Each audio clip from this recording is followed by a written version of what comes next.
अब ये कंडक्टर है तो एटम्स जो है आउटर मोस्ट सेल से इलेक्ट्रॉन को निकाल देंगे, और जैसे ही इलेक्ट्रॉन को निकालेंगे तो खुद क्या बन जाएंगे, खुद बन जाएंगे स्टूडेंट्स ये पॉजिटिव आयंस।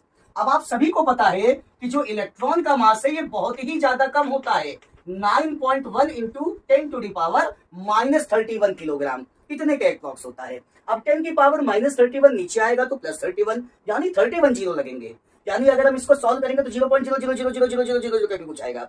यानी इलेक्ट्रॉन का मास बहुत ही ज्यादा कम है, इलेक्ट्रॉन बहुत ज्यादा हल्का है, और जब इलेक्ट्रॉन बहुत ज्यादा हल्का है तो ये इस कंडक्टर में आधा टेढ़ा मूव करने लगेगा, लेकिन इस आगे टेढ़े मूव करने की वजह से कोई भी करंट फ्लो नहीं करेगी। स्टूडेंट्स, करंट के फ्लो करने के लिए सभी इलेक्ट्रॉन का एक ही डायरेक्शन में चलना जरूरी है।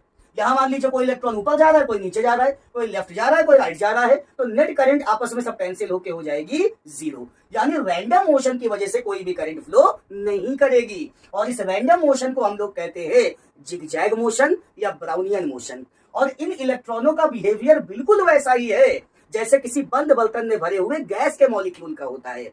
आप किसी बंद बर्तन में अगर भरे हुए गैस के मॉलिक्यूल को देखेंगे तो वो भी आधा टेढ़ा ऐसे रैंडम मोशन किया करते हैं। तो ऐसी कंडीशन में ये जो फ्री इलेक्ट्रॉन्स है, हम इसको स्टूडेंट्स इलेक्ट्रॉन गैस भी कहते हैं। क्या कहते हैं इनको? इलेक्ट्रॉन गैस, क्योंकि इनका बिहेवियर किसी बंद बर्तन में भरी हुई गैस के मॉलिक्यूल की तरह है। लेकिन अब बात करते हैं इलेक्ट्रिक कंडक्शन की। हमें फ्लो कराना है करंट, और करंट के फ्लो करने के लिए सभी इलेक्ट्रॉन का एक ही डायरेक्शन में चलना जरूरी है। अब एक डायरेक्शन में चलाने के लिए हम इसको जोड़ते हैं सेल या बैटरी से। अब ये देखिए सिंबल होता है, एक बड़ी डंडी और एक छोटी डंडी, तो हम कहेंगे कि ये सेल का सिंबल है। बड़ी डंडी पॉजिटिव टर्मिनल, छोटी डंडी नेगेटिव टर्मिनल को रिप्रेजेंट कर रहा है। और इसी सेल के पीछे एक और सेल लगा दें तो हम कहेंगे ये बैटरी बन गया है। यानी बैटरी क्या होता है students? Battery is the combination of cells. अब पॉजिटिव नेगेटिव कैसे आप पहचानेंगे? तो आपने घड़ी वाला सेल तो ऐसे देखा होगा ना। सपोज करिए घड़ी वाला सेल हमने बनाया है, इसमें जो आगे ये फुंतरू निकला हुआ है ना, यही पॉजिटिव टर्मिनल को रिप्रेजेंट करता है, और ये जो इसका पिछवाड़ा है फ्लैट, ये रिप्रेजेंट करता है नेगेटिव टर्मिनल को। तो ये फुंतरू वाले को ही हम लोग ये बड़ी डंडी से रिप्रेजेंट कर रहे हैं, और ये जो इसका पीछे वाला फ्लैट टर्मिनल है इसको छोटी डंडी से रिप्रेजेंट कर रहे हैं। तो ये रिप्रेजेंटेशन ऐसे हो रहा है। आई होप आपको समझ में आ रहा होगा। अब इसको ला करके हमने सेल या बैटरी से ऐसे जोड़ दिया।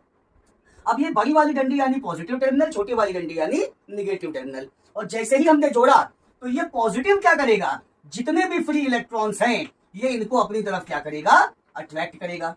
और जैसे ही इलेक्ट्रॉन पॉजिटिव टर्मिनल की तरफ चलते हैं तो इलेक्ट्रॉन के चलने की अपोजिट डायरेक्शन में स्टूडेंट्स करंट फ्लो करने लगती है। तो यानी आपको पढ़ा होगा आपने कि इलेक्ट्रॉन के चलने की अपोजिट डायरेक्शन में करंट फ्लो करती है।